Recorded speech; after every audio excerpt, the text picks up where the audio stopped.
Hi again, this is Rick with AmazingAccuracy.com, and today is November 17th, 2022. It is currently 11 o'clock a.m. Chicago time.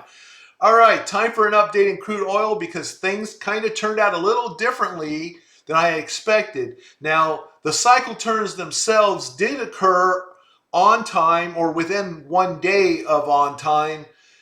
Unfortunately, the where they occurred as far as price wise changed the pattern completely. We're going to talk about that.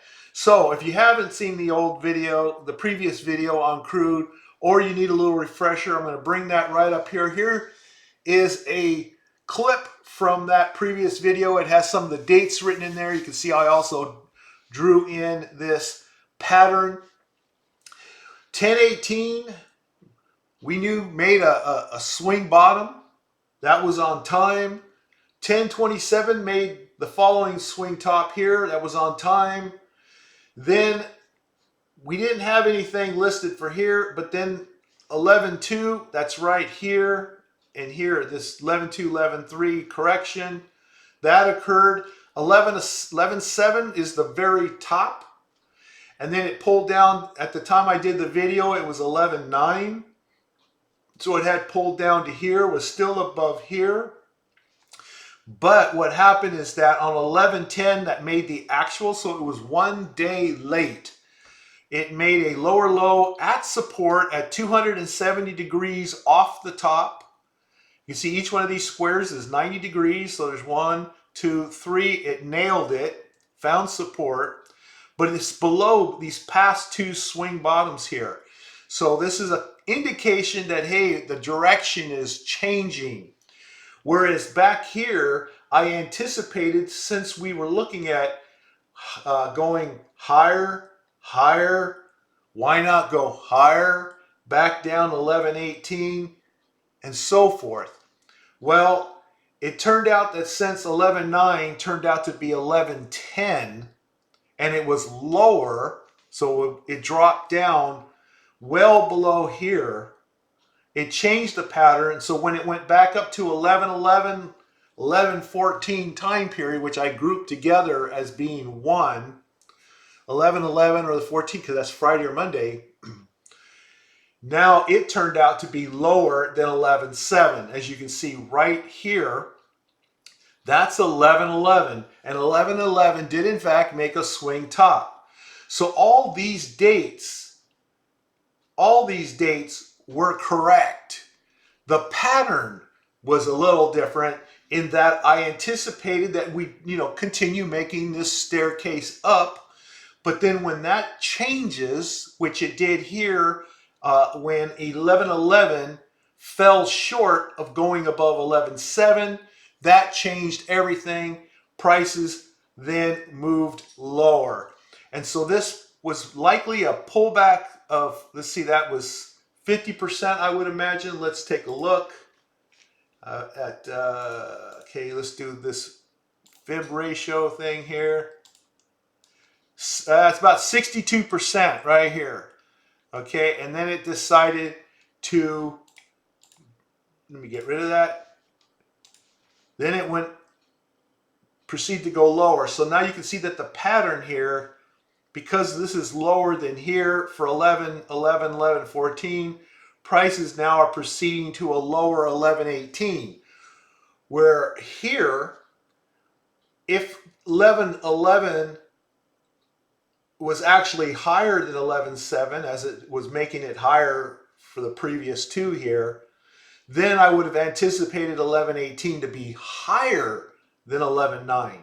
But since this was a lower swing top, then 11.18 turns out to be a lower bottom, potential bottom. I'm still expecting that to happen, even though prices are really dropping pretty strong right now due to news out in China and so forth. Demand for oil has dropped considerably because of their tightening for their COVID situation. So if you'll notice today, this is 11.17 as I mentioned. So far today, price has made it down to this ascending support line right here.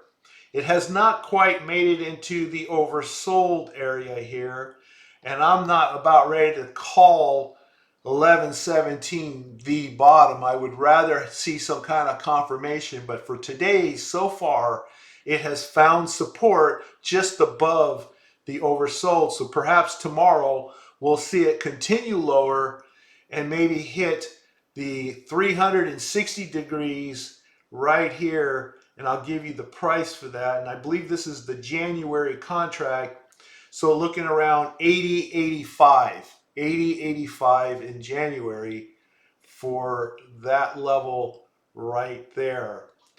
And if it goes even lower, perhaps the declining support here, that one would be then around 80. Let's just say for giggles 80 even. Okay, so the next two support levels for tomorrow would be 80.85 and then 80. All right, if prices continue lower into 11.18. That's what we're looking at on the daily now. So now the picture is that 11.18 is now our potential weekly swing. So if we go over to the weekly, we can see that week ending 11.11 did in fact make a weekly swing top. So anyway, with 11.18, then from there, we're looking at going up to 11.24, 11.25. When prices rise, which I expect prices to rise off of the 11.18 cycle period here, 11.24.25 is next Thursday, Friday, so one whole week. Probably the chances are that it's not going to go higher than this, and it may not even go higher than this week's high. And if that's the case, then we're definitely looking for lower prices still, and then we would be looking for to go down to this time period here. So follow the pattern. Follow this pattern right here, people. You want higher swing bottoms for upward. You want lower swing tops for downward. And you're looking for these swing tops or swing bottoms to occur within these dates that are already pre-calculated. Well, I hope that makes sense. All right, well, that's it, everybody. I hope you got something from this. If you have any questions, just leave the comments down below the video, and I'll see you in the next one. Bye.